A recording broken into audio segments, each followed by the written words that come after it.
Kita akan belajar firman Tuhan. Tepuk tangan untuk Tuhan dulu, sambut firman Tuhan. Ya, seri khotbah yang luar biasa, saudara, dengan tema yang dikatakan akan terlaksana.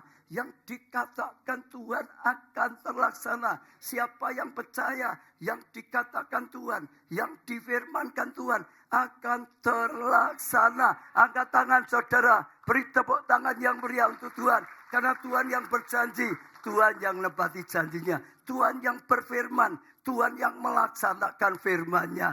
Tuhan itu pasti, saudara, apa yang dikatakan akan terlaksana. Tapi yang penting saya doakan saudara bisa mendapatkan apa yang dikatakan Tuhan. Sungguh menjadi kenyataan dalam kehidupan saudara. Saya percaya itu satu yang luar biasa kalau saudara bisa tangkap. Kita sudah belajar beberapa hari ini tambah satu biar jadi gongnya. Supaya yang difirmankan saudara sungguh-sungguh ngalami. Supaya yang dikatakan saudara sungguh-sungguh dapatkan. Yaitu temanya deklarasi berkat. Artinya yang terakhir ini kita harus mulai ambil langkah. Deklarasikan berkat.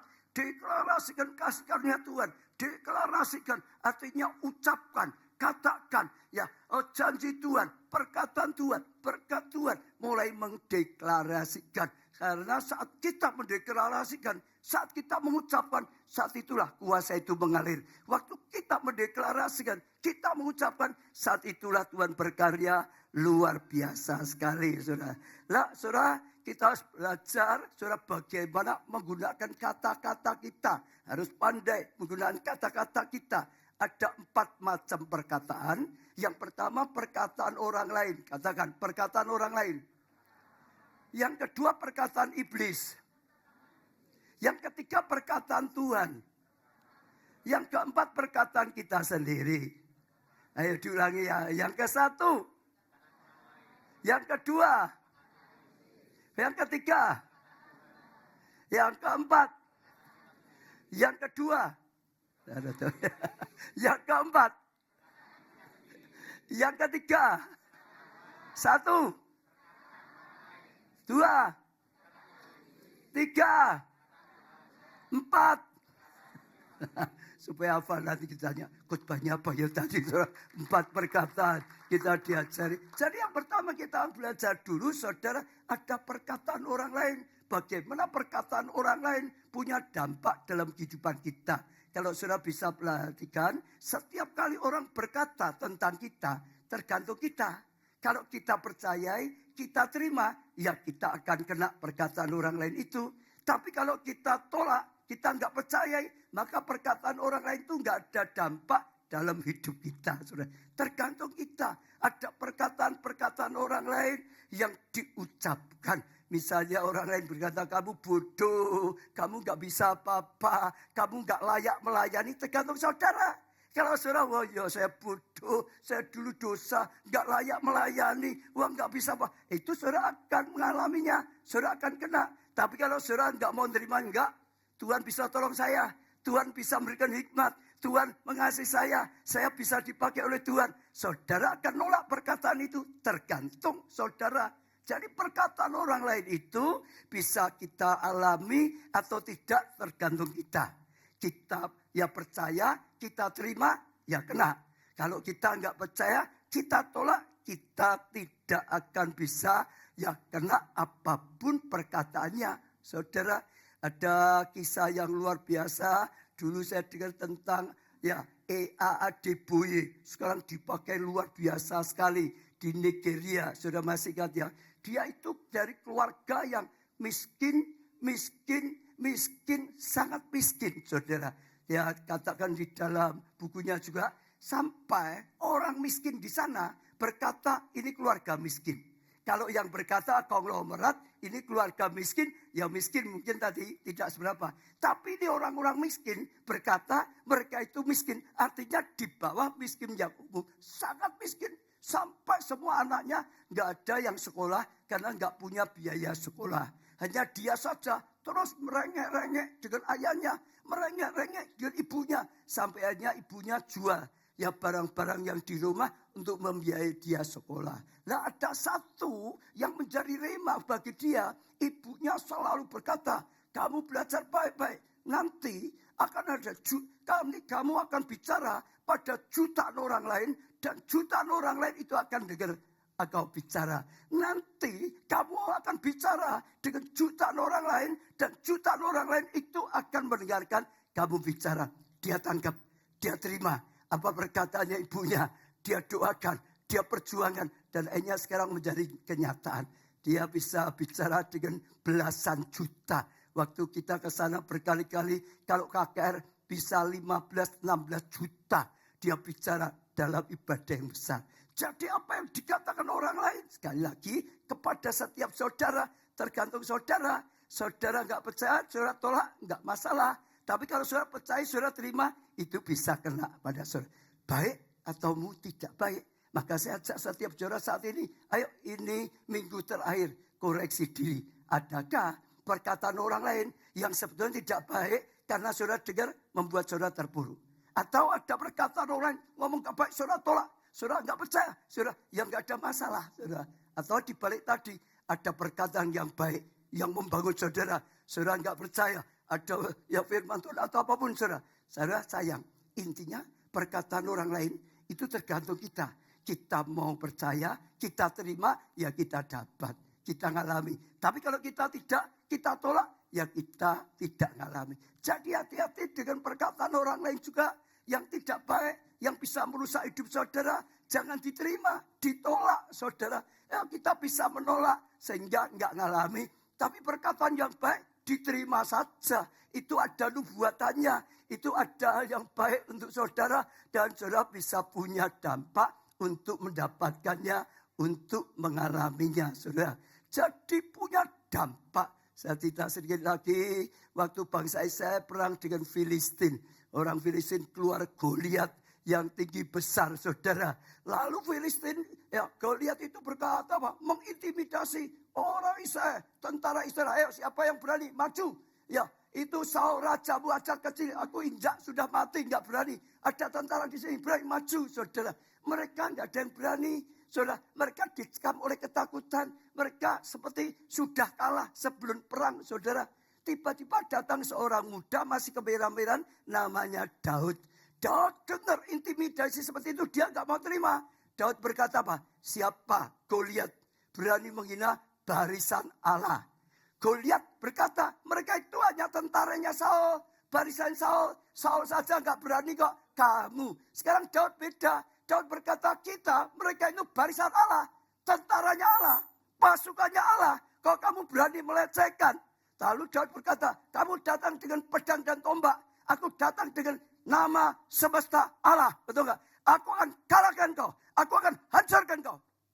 Endingnya Daud menang. Saya ajak saudara buka hati. Ini minggu terakhir karena. Ayo kita bisa evaluasi. Adakah perkataan orang lain sudah punya dampak dalam hidupmu, baik atau jelek gitu saudara. Yang kedua adalah perkataan iblis, saudara. Perkataan iblis sudah pasti tidak baik semua. Nggak ada yang baik toh saudara, betul nggak saudara? Nah perkataan iblis juga sama. Kalau saudara tolak, tidak akan bisa kena saudara juga. Tapi kalau saudara terima, saudara ya bisa kena saudara. Ya. Atau juga ya kenapa kok tetap ditolak tetap kena? Tergantung buka celah. Kalau iblis itu bedanya dengan orang lain tadi, iblis tergantung. Kalau hidupmu dosa, iblis bisa saja langsung nyerang, kena. Iblis bisa saja nyerang, saudara kena. Tapi kalau saudara tidak hidup dalam dosa, saudara tidak buat celah bagi iblis, nggak bisa kena, saudara. Iblis selalu pembohong. Dia itu pembohong. Akan berkata, saudara tidak berarti, saudara tidak layak, saudara pasti kalah, saudara pasti hancur, masa depanmu pasti gagal, dan macam-macam. Saudara, sekali lagi, jangan dengarkan perkataan iblis. Dengarkan perkataan Tuhan. Dengarkan firman Tuhan, saudara. Karena semua perkataan iblis itu bohong. Dia bapak pembohong, saudara. Ya, jangan dengarkan sama sekali. Tapi juga sekali lagi, jangan hidup dalam dosa.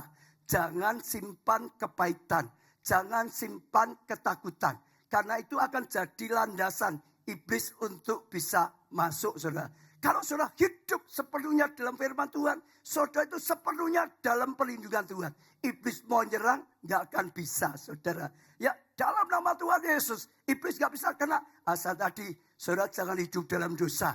Jangan simpan dosa juga. Jangan simpan hal-hal yang tidak baik yang bisa dipakai oleh iblis untuk masuk.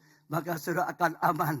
Maka saudara tidak akan bisa dihancurkan oleh perkataan iblis atau serangan iblis. Saya berkali-kali ngalami, bahkan mungkin pernah saya saksikan berkali-kali. Ada orang datang pada saya, lalu minta maaf, Pak baca, maaf ya, maaf apa, aku tidak kenal dengan dia kok. Tapi orang nggak kenal, minta maaf.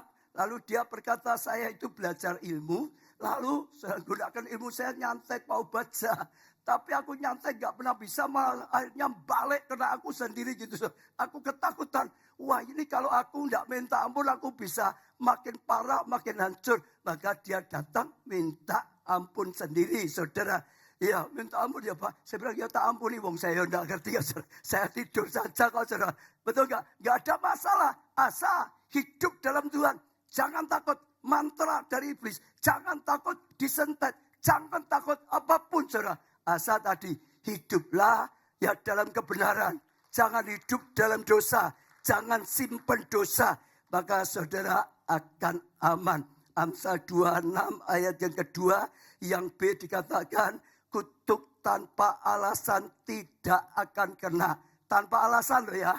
Tapi karena dosa ya kena. Saudara simpan kepahitan ya kena. Tapi kalau saudara hidup sepenuhnya dalam Tuhan. Iblis gak bisa nembus. Iblis gak bisa apa-apa. Bahkan Yakobus 4 ayat 7 dikatakan. Karena itu tunduklah pada Allah. Dan lawan iblis. Maka ia akan lari daripadamu. Itu perkataan iblis. Jadi jangan takut saudara. Iya satu lagi ya. Saudara tidak tahu pernah dengar enggak. Satu kali saya lihat istri saya itu kok sifatnya berubah. Biasanya istri itu suka ngomong atau suka diam saudara. Oh ya ibu-ibu yang ngomong ya bukan saya ya. Biasanya suka ngomong gitu saudara. Tapi satu kali saya lihat ini jadi pendiam. Ya saudara, saya ketemu ya diam saja. Saya tanya ada apa? Dia bilang enggak apa-apa gitu saudara. Berkali-kali bahkan berhari-hari. Setiap saya tanya ada apa? Enggak ada apa-apa terus saudara. Tapi saya tahu ini ada apa-apa. Karena sifatnya berubah kok. Biasanya sukacita, biasanya wah gitu saudara. Sekarang kok diam gitu saudara. Lalu saya singkat cerita masuk dalam doa. Saya doakan istri saya berkati istri saya. Tapi sulit, sepertinya enggak nembus gitu saudara. Kalau saudara doa kadang-kadang gitu ya. Kadang-kadang mudah, tapi kadang-kadang seperti terhalang. Saya tahu ada terhalang saudara. Lalu saya menggunakan nama Tuhan Yesus. Dalam nama Tuhan Yesus, aku hancurkan penghalang ini. Dalam nama Tuhan Yesus, aku hancurkan penghalang ini. Terus-menerus. Dalam nama Tuhan Yesus, aku hancurkan saudara. Sampai seketika, satu kali, saya itu bisa merasa pecah gitu saudara. Penghalang itu pecah. Setelah itu doa saya, berkat saya bisa rasakan nyampe pada istri saya. Tembus gitu saudara. Nah itu setelah selesai, istri saya kerja di Pasar Klewer saudara. Waktu pulang saya lihat wajahnya sudah cerah gitu saudara. Lalu setelah itu malam kita ngobrol-ngobrol. Dia cerita sendiri. Wah berapa hari saya tersiksa. Hidup saya ketakutan setengah mati. Saya tanya kenapa. Dia bilang saya itu mimpi. Mati katanya gitu saudara. Karena itu waktu saya sedang mau dipanggil Tuhan untuk melayani. Dihalangi iblis. Saya itu mimpi mati. Jadi saya ketakutan katanya dia gitu. Sudah ketakutan. Kamar saya di lantai atas. Saya baru turun ke bawah. Lihat pembantu saya dan sopir itu sedang ngobrolnya kelihatannya asik sekali. Terus saya tanya ada apa? Ada apa? Diam. Terus kejar lagi ada apa? Lalu mau tidak mau ngomong. Ternyata pembantu saya mimpinya sama. Istri saya mati katanya. Sopir saya juga sama. Mimpi istri saya mati. Lah saudara bayangin 3 orang. Mimpi dia mati kayak apa dia. Wah sampai stres. Pernah tanya dengan saya. Kalau aku mati kowe kawin meneh ora ya? Ya saudara. Jadi sudah ketakutan macam-macam lah saudara. Tapi dengar. Waktu kita gunakan kuasa Tuhan. Karena iblis itu mengintimidasi terus. Kamu akan mati. Kamu akan mati. Kamu akan mati. Kamu akan mati. Saudara. Waktu kita patahkan, kita hancurkan. Dia bebas. Selesai. Merdeka. Dalam nama Tuhan Yesus. Tunduklah pada Allah. Lawanlah pada iblis. Iblis akan lari dari kehidupan saudara. Ada perkataan iblis, ada yang bisa menghancurkan kita. Ya, tidak bisa menghancurkan kita kecuali tadi. Ada dosa. Ada simpen dosa. Saudara, ya buang itu. Saudara hidup dalam Tuhan. Saudara aman. Jangan takut. Yang ketiga, perkataan Tuhan. Perkataan Tuhan ini maha kuasa. Perkataan Tuhan itu pasti bisa terjadi, saudara. Seperti lagu tadi, aku punya Tuhan yang besar, yang telah berjanji dan sanggup menggenapinya. Imanku sepakat percaya pada kuasanya. Ku terima sekarang kemenangan daripadamu Tuhan. Saudara dengar, perkataan Tuhan itu ya dan amin.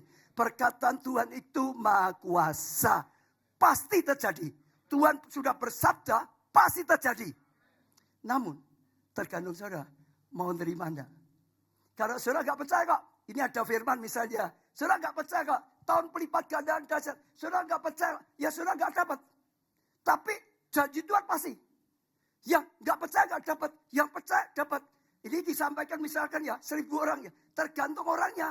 Seberapa yang nggak percaya, dia nggak dapat. Memang nggak percaya, nggak diambil. Tapi seberapa yang percaya, dia akan dapat. Ya, tergantung. Tuhannya pasti. Firmannya pasti. Yang difirmankan Tuhan, dia akan melaksanakan. Tidak akan kembali dengan sia-sia. Tapi tergantung kita tadi. Maka setiap ada tema tahunan, setiap ada tema bulanan, setiap ada gitu, tergantung saudara. Kalau saudara, mosok bisa, enggak bisa. Ya betul, enggak bisa. Jadi perkataanmu itu benar. Saudara bilang, enggak mungkin. Ya benar, perkataan benar enggak salah. Benar, engkau ngalami enggak mungkin. Gagal misalnya, ini krisis, semua sulit. Saudara berkata itu, ya benar. Nanti engkau akan ngalami benar-benar sulit hidup saudara. Tapi kalau saudara percaya, Yesaya 60 sedang digenapi. Dunia dalam kegelapan, bangsa-bangsa dalam kekelaman, semua resah. Tapi bersyukur, Tuhan berkata, kita anak-anak Tuhan, diterangi oleh Tuhan. Diterangi oleh Tuhan, hidup dalam terang. Terang itu sampai terpancar, jadi terang. Saudara ngalami, ya benar. Benar-benar akan mengalami. Tergantung saudara. Itu firman Tuhan. Firmannya pasti. Ya, tergantung kita, saudara membuka hati, ya, saudara menerima, alami. Satu firman saja bisa mengubah hidupmu. Satu firman saja bisa jungkir balikan masalah. Misalnya lah, kalau saudara sering dengar, kita pernah beli gedung Biskup Setar, dijadikan gedung gereja. Kita nggak punya uang, masih ingat saudara?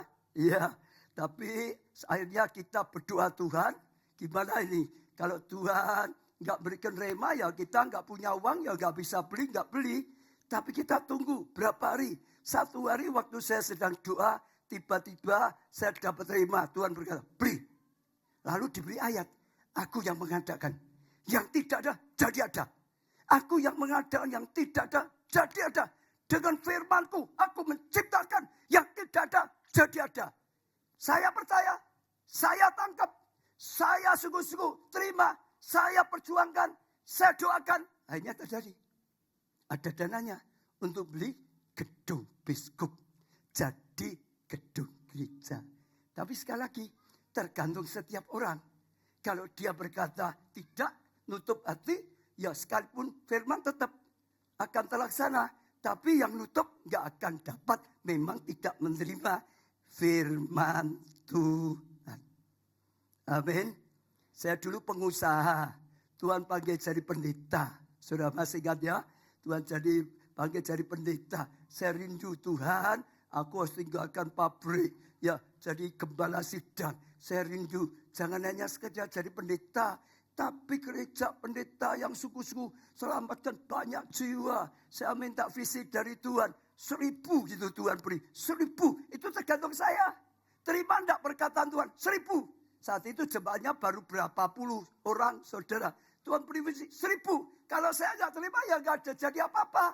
Tapi saya percaya, saya imani, saya doakan, deklarasikan. Jemaat, Tuhan beri visi 1.000. Doakan, puasakan, perjuangan, cari jiwa. Satu hari terjadi 1.000 jiwa. Lalu minta lagi pada Tuhan, Tuhan beri 5.000. Sama. Kalau 5.000 nggak percaya, ya nggak berjuang, nggak ada apa-apa. Nggak pernah terjadi. Saya percaya. Saya doakan. Saya umumkan di jemaat. Berjuang, berjuang, berjuang. Ya, kadang-kadang ditertawakan orang. Pak Agung satu hari datang pada saya. Dia berkata, Pak, gereja kita ditertawakan orang. Gimana? Katanya gereja baru. Itu waktu gereja kita masih baru. Gereja baru kok 5.000. Karena di Solo belum ada. Belum pernah ada gereja yang jemaatnya 5.000. Nggak ada. Ya, ini gereja baru kok 5.000. Itu kegedean ampiak kurang cagak katanya itu. Ngomongnya besar nggak ada. Cagaknya nggak ada. Kekuatannya dasar. Lalu Pak Agung tambahin lagi. Apalagi Pak Ubaja. Katanya, wong cilik. Badannya kecil. Visinya 5.000. Wong cilik. Ngomong 5.000. Ngomong gede gitu katanya. Lalu saya ngomong nggak apa-apa. Orang yang nggak dengar sedih nggak bisa ngerti. Malah tertawa dia. Itulah seperti cecak menguntal truk. Katanya gitu saudara. Cecaknya kecil mau nelang mobil truk gitu saudara. Saya berkata biar ya anjing menggonggong kafilah jalan terus. Biar anjing menggonggong kafilah jalan terus. Saya terima. Saya perjuangkan. Saya doakan bersama Tuhan. Satu hari 5.000. Dan seterusnya 10 dan seterusnya. Perkataan Tuhan pasti. Tapi tergantung kita. Tahun depan. Juga sama. Sudah. Tergantung kita. Tahun depan tadi saya lihat. Ya sudah diumumkan temanya. Double favor. Gitu, saudara. Temanya favor. Kasihkan yang double. Lebih lagi double. Lebih lagi double. Tergantung. Mau diterima atau tidak. Saudara. Kalau tidak mau diterima ya Pak. Sudah pasti nggak dapat lah. Seperti tadi saya ceritakan ya. Yesaya 60. Kan dikatakan dunia dalam gelap, bangsa dalam gelap. Ya memang, itu nggak salah. Dunia ngomong gitu nggak salah. Memang mereka dalam gelap, memang hatinya resah.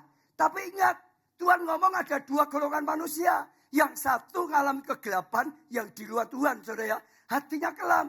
Tapi yang satu anak-anak Tuhan, Tuhan cinta mau diterangi. Hidupnya terang, sampai kemuliaannya terpancar. Sampai orang berbondong-bondong datang. Tergantung kita. Kalau kita mau terima dalam nama Tuhan. Bersyukur ya. Ini sedang krisis loh. Untung ya. Aku ikut Tuhan ya. Untung ya. Punya Tuhan yang maha kuasa. Untung ya. Punya Tuhan yang maha kasih. Tuhan tidak izinkan aku hancur. Tuhan ingin terus melindungi. Memelihara. Memberkati. Bahkan untung ya. Tuhan mau pakai aku. Jadi terang. Jadi berkat. Tergantung saudara. Kalau sudah tangkap. Apa perkataan Tuhan. Saudara akan mengalami. Tepuk tangannya yang meriah untuk Tuhan kita Yesus Kristus, Tuhan berkuasa. Yang keempat, perkataan kita sendiri. Perkataan kita sendiri juga ada kuasanya besar, saudara. Kita diciptakan menurut gambar dan rupa Allah. Ya, saudara, ada kuasa besar sampai Tuhan berkata, ya saudara, ya dalam Amsal yang terkenal di Amsal berapa ya? Amsal 18 ayat 20-21. Iya saudara. Iya, perut orang dikenyangkan oleh hasil mulutnya. Saudara ya. Lalu tambah lagi saudara. Ia katakan dikenyangkan oleh hasil bibirnya. Artinya apa? Artinya apa? Perut saudara bisa dikenyangkan oleh hasil mulutmu. Mulutmu yang akan menentukan perutmu kenyang atau lapar. Saya ulangi, artinya gitu. Bibirmu, mulutmu yang menentukan kamu itu kenyang atau lapar. Kenyang atau lapar bisa digambarkan apa? Dapat berkat banyak atau nggak dapat berkat. Kesulitan. Itu ditentukan oleh perkataan kita. Pak Yono, perutmu ditentukan oleh perkataanmu. Setuju enggak? Loh betul saudara. Saudara terapkan pakai nama saudara sendiri. Perutku ditentukan oleh mulutku. Kalau mulutku salah, kekurangan. Kalau mulutku baik, kelimpahan. Ini Tuhan loh, yang ngomong bukan saya loh saudara. Saudara percaya enggak dengan ayat ini loh saudara? Loh betul. Saudara terapkan dulu. Saudara bisa lihat kehidupan saudara ini. Bahkan ditambahi lagi saudara hidup dan mati dikuasai lidah. Imanmu, pengharapanmu, usahamu, hidup atau mati penghulu ini. Betul. Diam semua ya, deg-degan lihatnya. Siapa suka menggemakkannya, memakan buahnya, suka menggemakkan. Kalau di sini saya gemakkan, unyi. Lalu di sana bisa balik suara apa? Unyi lah saudara, betul nggak saudara? Gagal. Di sana akan ngomong apa? Gagal. Yang datang gagal. Kalau saya ucapkan, ya ini. Kasih karunia. Yang datang lagi apa? Siapa suka menggemakkan? Gue akan makan buahnya. Seperti gema. Kau lontarkan itu yang datang dalam hidupmu itu. Saudara dengar ya. Positif dan negatif. Perkataan positif, negatif, dan pikiran semuanya. Itu mengandung seperti magnet. Kalau saudara suka berpikir, berkata, percaya yang negatif. Kumpulannya pasti dengan orang yang negatif. Ya atau ya? Ya atau ya? Kumpulannya sudah. Suka mencemooh, kumpulannya pencemooh. Kalau saudara orang punya iman, gitu. Kumpulannya juga senangnya kumpul dengan orang. Imannya besar, bangkit gitu saudara. Supaya dibangun imannya. Itu ada pengaruhnya. Tapi bukan hanya teman saudara. Di alam roh sama. Kalau rohmu negatif. Roh negatif itu yang datang. Mendekat. Hal yang negatif itu yang datang dalam hidup. Kalau rohmu positif. Di alam roh juga sama. Yang positif itu yang datang. Hal yang baik yang datang dalam hidup. Apa yang kau gemakkan akan kembali datang padamu. Ayat-ayatnya banyak sekali. Saudara, kalau saudara bisa perhatian ya. Sekarang 12 pengintai. Saudara tahu ya. Yang diutus Musa. Ya saudara ya.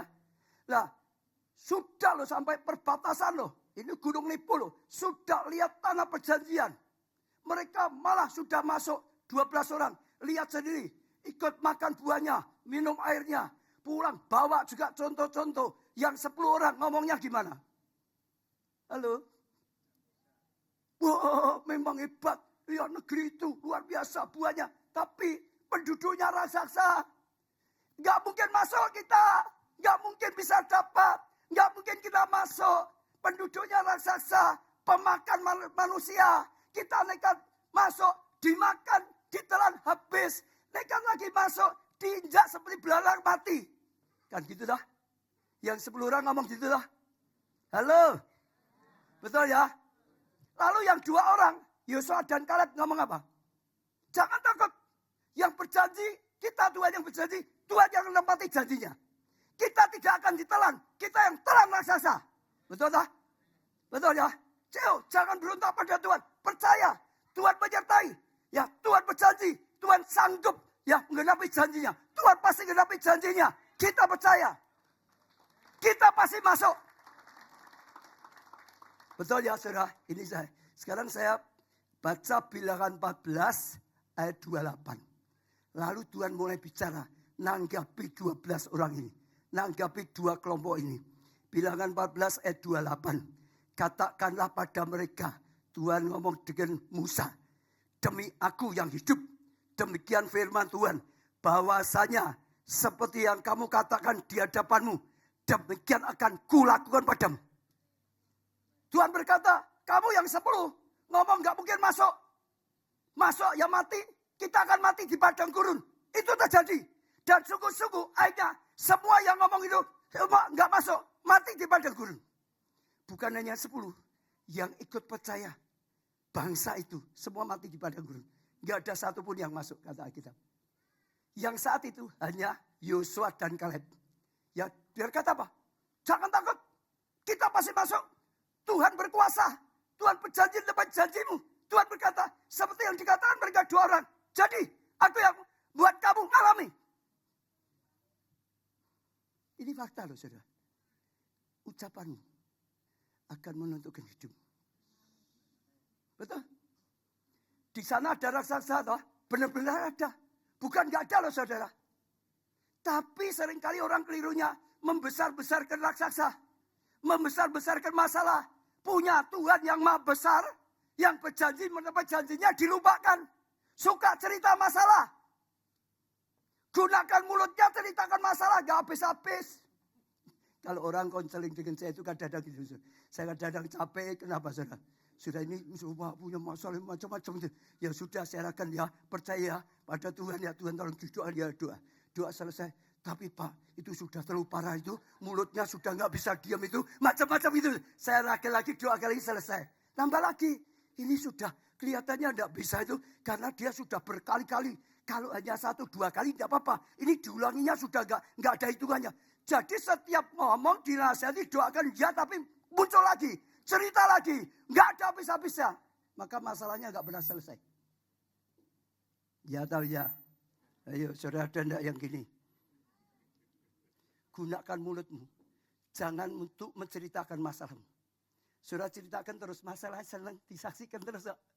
Nempel terus masalahnya. Ya tahu gitu tak saudara. Malah senang masalah itu. Jangan gunakan mulutmu untuk menceritakan masalahmu. Mempromosikan masalahmu. Gunakan mulutmu untuk menghancurkan masalah. Rubah masalah jadi mahkota. Rubah masalah. Yang gelap jadilah terang. Yang rusak jadilah baik. Sekalipun krisis, Tuhan bisa memberkati. Itu sudah gunakan mulutmu. Merubah masalah. Bukan tidak ada masalah. Benar ada masalah. Tapi ada kuasa. Merubah gelap jadi terang. Ada masalah. Merubah tidak baik jadi baik. Tepuk tangan untuk Tuhan kita. Paulus berkata dalam Filipi 4 ayat 13. Segala perkara dapat kutanggung di dalam Dia yang memberi kekuatan padaku. Saudara tahu enggak, Paulus juga ngomong, aku alam masalah banyak. Kalau aku mau berbangga, aku bisa bangga ngalami ini. Ada orang cerita gitu, banyak. Ya sampai enggak ada habis, lebih dari semua rasul. Tapi dia berkata, semua itu dapat kutanggung di dalam Yesus yang beri kekuatan padaku. Masalah ada, bukan tidak ada. Tapi tidak membesar-besarkan masalah. Tuhan yang besar. Aku punya Tuhan yang besar. Yang berjanji dan menggenapi janjinya. Yang berkata dan sanggup menggenapi perkataannya. Ini saudara. Yang keempat, mulut kita sendiri. Perkataan kita sendiri. Itu juga akan mempengaruhi hidup kita. Kita mau seperti apa, sangat dipengaruhi. Sekali lagi, bukan berarti tidak ada masalah. Tapi kita jangan gunakan mulut kita membesar-besarkan masalah. Masalah ini itu senang dengan saudara. Kalau dibesar-besarkan, nempel terus, ikut terus. Lupa masalah, jadi mahkota. Amin, saudara. Maka gunakan perkataan kita sebagai senjata. Dalam hidup kita, gunakan perkataan sebagai senjata masuk tahun depan. Masuk tahun 2025. Punya senjata perkataan yang digunakan. Matius 3 ayat 1 sampai 3. Pada waktu itu tampillah Yohanes Pembaptis di padang gurun Yudea dan memberitakan. Ini Yohanes Pembaptis di mana? Padang gurun. Padang gurun itu cerita yang tidak enak, yang tidak baik. Lalu dia mulai memberitakan, bertobatlah. Ini penting. Saudara ngalami padang gurun pertama, bertobat. Itu penting. Sebab kalau tidak bertobat ya nggak bisa dipulihkan. Bertobatlah dikatakan. Sebab kerajaan surga sudah dekat. Waktunya sudah dekat. Bertobatlah. Tahun 2025 sudah dekat. Cepat bertobat. Nanti masuk dalam kebaikan. Saudara, sesungguhnya dialah yang dimaksud Nabi Yesaya ketika itu berkata. Dia mengutip perkataan siapa? Yesaya. Nabi Yesaya berkata apa? Ada suara orang yang berseru-seru di padang gurun. Dengar dulu ya. Ini padang gurun. Tapi dikatakan oleh Yesaya berseru-seru di padang gurun. Bukan diam. Berseru-seru di padang gurun, saudara. Apa berkata? Siapkanlah jalan untuk Tuhan. Ya, kata-kata iman. Siapkan jalan untuk Tuhan. Tuhan mau berkarya. Siapkan jalan untuk Tuhan. Katakan di sini. Luruskan jalan baginya. Ada di padang gurun. Tapi menggunakan perkataannya. Saudara, buka jalan. Dia buka jalan. Saat tidak ada jalan. Dia luruskan. Ada sesuatu yang dipakai. Dan itu akan mendatangkan kasih karunia. Hanya Yohanes dipakai Tuhan luar biasa. Sekalipun di kumpulan orang berdosa. Hanya Tuhan orang berdosa bertobat. dia baptis banyak orang berdosa. Tepuk tangan untuk Tuhan kita. Jadi sekali lagi Tuhan bisa melakukan segala sesuatunya, saudara, maka gunakan perkataan kita. Yakobus 3 ayat 4. Dan lihat saja kapal-kapal walaupun amat besar. Saudara tangkap dulu ya. Kapal amat besar, katakan. Kapal amat besar. Digerakkan oleh angin keras. Saudara, juga sedang ada angin keras. Kapalnya besar, angin keras. Gitu saudara. Namun, sekalipun kapalnya besar, anginnya keras, ya diombang-ambing, saudara, dapat dikendalikan oleh kemudi yang amat kecil. Menurut jurumudinya. Jadi sekalipun itu kapal besar, diombang-ambingkan oleh angin gitu, saudara. Tapi, apa ini akan hanyut atau tidak, saudara? Tergantung jurumudinya. Bisa dikendalikan dari, ya, jurumudi yang kecil oleh, ya, sang jurumudinya, saudara. Kalau dia bisa menguasainya, dia akan aman. Kalau nggak bisa menguasainya, dia akan hancur. Terombang-ambing dan hancur. Artinya, masalah kita bisa besar. Saudara, keadaannya sudah gawat, saudara. Tergantung kita. Bisa ini dikaitkan dengan mulut. Karena mulut itu seperti mulut kita. Kamu bisa mengendalikan mulutmu atau enggak? Kalau nggak bisa mengendalikan mulutmu, masalahmu makin besar. Kalau tidak bisa menguasai mulutmu, masalahmu makin parah. Badainya makin besar. Tapi kalau kamu bisa menguasai mulutmu, masalah besar bisa dikecilkan. Badai besar bisa diredamkan. Itu ini loh saudara. Saudara, semua khotbah gini harus coba uji. Mesti ada yang ngalami kok selama tahun 2024. Firman Tuhan baik yang baik atau tidak baik seringkali saudara ngalami. Gunakan sekali lagi mulutmu, perkataanmu sebagai senjata. Saudara, untuk menang, untuk membangun, untuk memulihkan. Saudara akan mengalami breakthrough. Saudara akan mengalami terobosan. Saudara akan mengalami hal yang luar biasa. Tadi saya sempat lihat satu kisah tentang Nick, orang cacat dulu saudara.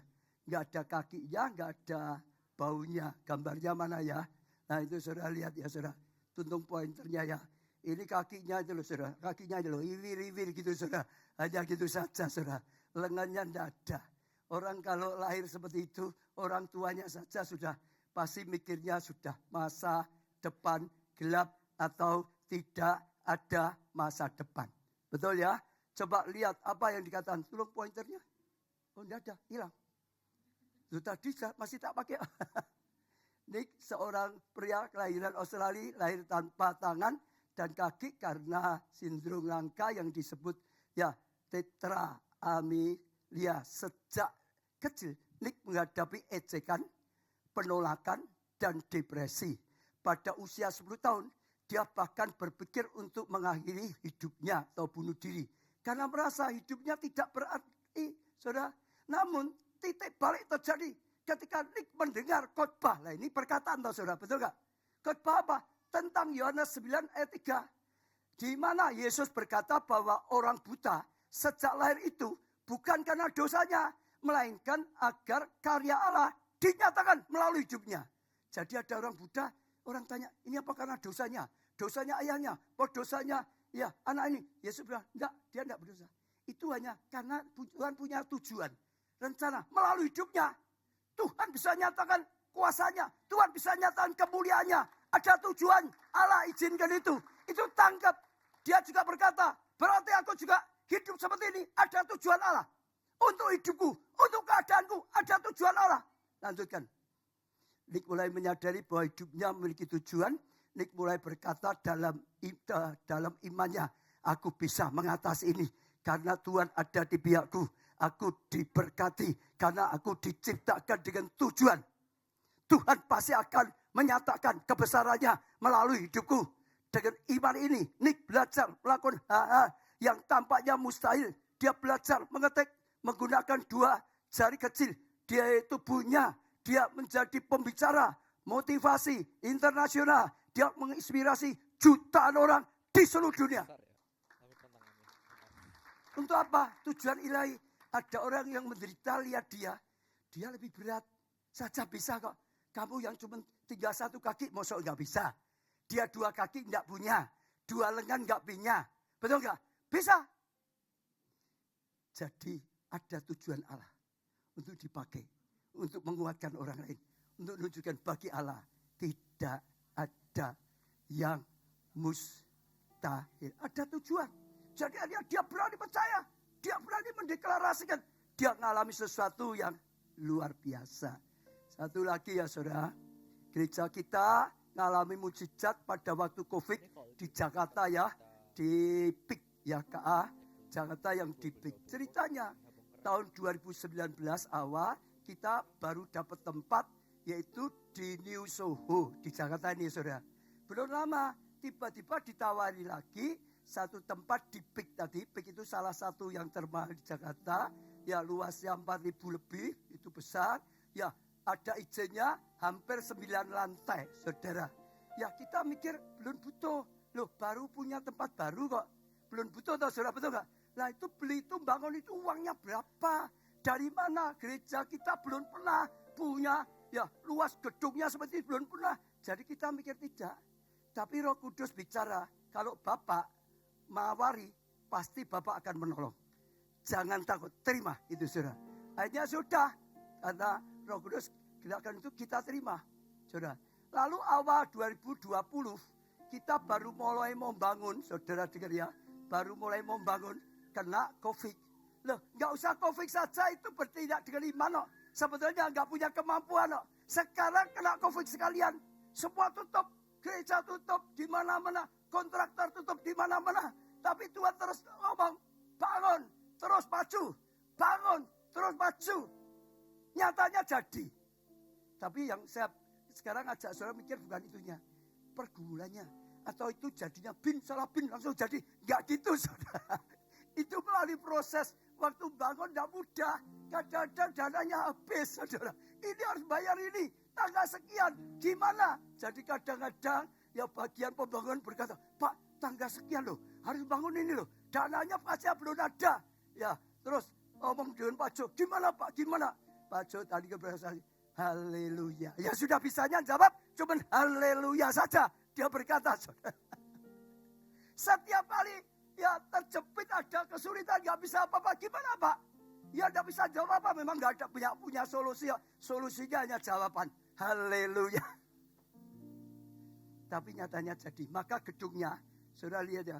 Sekarang disebut gedung itu. Gedung haleluya. Lah gitu saudara. Kok diem tak saudara? Itu gedungnya sekarang tulisannya di sana gedung haleluya. Orang lihat gedung itu gak ngerti. Tapi kalau ngerti kisahnya punya pelajaran. Apapun yang terjadi percaya Tuhan. Haleluya. Haleluya. Sudah punya masalah. Gak bisa mikir lagi. Gak tahu apa yang diperbuat. Haleluya. Sudah gitu aja. Haleluya itu kan berarti setuju dengan Tuhan. Betul gak? Puji Tuhan. Tuhan yang berjanji. Yang mendekati janjinya. Yang tidak pernah gagal. Ya, yang selalu setia. Haleluya. Haleluya. Saya tutup dengan satu. Karena tadi pagi Tuhan berikan William Colgate. Saudara. Ya, ceritanya dia dulu dari Inggris. Tapi karena perang politik. Harus melarikan diri ayahnya ke Amerika. Sampai di Amerika ayahnya usaha buat sabun. Tapi nggak jalan dan tutup. Nah, ayahnya sudah nggak jalan. Dia tetap ingin jalankan. Dia jalankan, dia berjuang. Ya perusahaan sabun. Satu hari ketemu dengan seseorang. Dan orang itu berkata pada dia. Ya William, nanti kalau engkau sungguh-sungguh. Usahamu itu sungguh-sungguh. Jujur. Ya, dan gigi satu hari kamu akan menjadi pengusaha itu sabun yang sangat besar terkenal di dunia. Hebatnya itu waktu dia dengar tangkap imani. Nanti kelak aku akan menjadi pengusaha sabun yang besar yang ya terkenal di dunia. Terus diimani, saudara, didoakan, diimani, didoakan. Perkataan itu ditangkap. Tadi perkataan orang lain itu tergantung kita, betul nggak? Hanya waktu dia berdoa dengan Tuhan, Tuhan berikan peristiwa waktu Yakub mau pulang ke rumahnya takut ketemu Esau. Sebab kalau ketemu Esau nanti bisa dibunuh. Karena dia pernah nyalai Esau gitu saudara. Dia berguru dengan Tuhan, akhirnya dia bernasar. Tuhan, kalau engkau menolong aku ini ya. Lalu bernasa Yakub, jika Allah akan menyertai dan akan melindungi aku di jalan yang kutempuh ini, yang memberikan kepadaku roti untuk dimakan dan pakaian untuk dipakai, ya lanjutkan. Sehingga aku selamat kembali ke rumah ayahku, maka Tuhan menjadi Allahku. Ya, Tuhan jadi Allahku. Dan batu yang kudirikan sebagai tugu ini akan menjadi rumah Tuhan. Bangun rumah Tuhan, bait Allah. Segala sesuatu yang kau berikan padaku akan selalu kupersembahkan 1/10 kepadamu. Mulai perpuluhan. Dia lakukan semuanya, saudara, sungguh-sungguh. Dan akhirnya diberkati oleh Tuhan. Dia terus setia, jadi berkat banyak. Bangun juga universitas, pekerjaan Tuhan luar biasa. Malah akhirnya bukan 1/10, 20%. Dia lebih diberkati lagi, 30%. Sampai perusahaannya menjadi salah satu paling top di dunia. Artinya, perkataan gunakan. Itu bisa jadi senjata yang luar biasa. Amin, saudara. Iya, jadi diajak deklarasikan. Ya, berkat Tuhan, janji Tuhan dideklarasikan. Waktu dideklarasikan, diamini. Setuju, saudara? Amin. Saya akan ucapkan firman tentang berkat Tuhan. Saudara, amin gitu, saudara. Karena zaman Daud diajari seperti itu. Kalau sedang disampaikan, ya firman Tuhan, amin. Misalnya ya, Nehemia 8 ayat 6. Lalu Ezra memuji Tuhan, Allah yang maha besar. Dan semua orang menyambut dengan apa? Amin, amin. Jadi waktu dikatakan Allah kita maha besar, semua berkata amin. Allah kita maha besar gitu, saudara. Sambil mengangkat tangan, kemudian mereka berlutut menyembah yang kepada Tuhan dengan muka. Nah, intinya diamini. Sekarang kita mau praktek sedikit saja. Ulangan 28 mulai ayat kedua. Ya, coba dikeluarkan PowerPoint-nya ya. Ulangan 28 mulai ayat kedua. Berdiri saja supaya lebih sungguh-sungguh ya, saudara. Setiap ada ucapan berkat, saudara katakan apa? Amin. Nah, itu ya, saudara. Ulangan 28 ayat kedua mulai. Segala berkat ini akan datang padamu dan menjadi bagianmu. Amin. Jika engkau mendengarkan suara Tuhan Allahmu, diberkatilah engkau di kota, diberkatilah engkau di ladang. Amin. Diberkatilah buah kandunganmu, hasil bumimu, hasil ternakmu, yaitu anak lembu sapimu dan kandungan kambing dombamu. Diberkati bakolanmu di tempat adonanmu. Amin. Diberkati engkau pada waktu masuk dan diberkati engkau pada waktu keluar. Amin. Tuhan akan memberikan musuhmu yang maju berperang melawan engkau terpukul kalah olehmu. Bersatu jalan mereka akan menyerangi engkau, tapi bertujuh jalan mereka lari di hadapanmu. Tuhan akan memerintahkan berkat atasmu di dalam lumbungmu dan di dalam segala usahamu. Ia akan memberkati engkau di negeri yang diberikan kepadamu oleh Tuhan Allahmu. Amin. Nanti saudara baca lagi di rumah ya. Saudara kalau baca jangan asal baca. Baca itu kan Tuhan bicara, betul gak? Amin. Setiap saudara baca satu, amin Tuhan. Amin Tuhan. Amin. Itu saudara setuju. Dengan perkataan, kalau saudara amini, saudara terima, itulah saudara akan dapat. Ya, nanti praktekkan. Sekarang karena kita mau pengurapan, saudara ada waktu pengurapan, saya cerita sedikit juga. Satu kali, ya Tuhan itu pilih Daud mau dipakai jadi raja. Maka kirimlah Samuel ke rumah Daud. Ya, orang tuanya Samuel disangka kakak-kakaknya. Tuhan berkata tidak. Manusia lihat yang kelihatan dengan mata, aku lihat hatinya. Ya, lalu singkat cerita dicari, ada enggak anak yang lain? Ada satu, di mana? Dicari, sedang ke belakang kambing dua. Waktu pulang, dia masih kemerah-merahan. Tuhan berkata pada Samuel, dia, urapi dia. Lalu singkat cerita di hadapan semua, Samuel diurapi dengan minyak. Saudara, lah setelah Samuel diurapi dengan minyak, Alkitab berkata, maka Roh Allah berkuasa atas Daud. Intinya waktu diurapi, matanya hanya lihat orang diurapi minyak. Hanya lihat minyak. Tapi gak lihat apa-apa. Sebaliknya Alkitab berkata, Tuhan berkata, di balik itu yang tidak kelihatan dengan mata lahiriah, ada Roh Allah yang mulai berkarya dalam hidupnya, yang mulai berkuasa dalam hidupnya, yang mulai nuntun hidupnya, yang mulai menyertai hidupnya, yang mulai memberkati hidupnya, yang memberi kemenangan. Saudara nanti harus mengimani itu. Saudara dengar lagi ya. Pengurapan dengan minyak diurapi tergantung saudara juga. Bukan minyaknya, hatimu. Hatimu minyak apa? Bodoh aja tak lapi, kotor-kotor. Saudara nggak ada gunanya minyak itu. Betul. Yang menentukan itu hati. Kalau saudara percaya, Tuhan aku percaya seperti waktu Daud diurapi. Ya kelihatannya cuma minyak. Tapi roh Allah, roh kudus. Engkau sekarang berkuasa. Engkau berkarya. Engkau akan nuntun. Engkau akan nuntun. Saudara terima. Mulai berkata. Nanti saudara lihat karya Tuhan. Ya, itu pesan saja. Karena itu yang menentukan.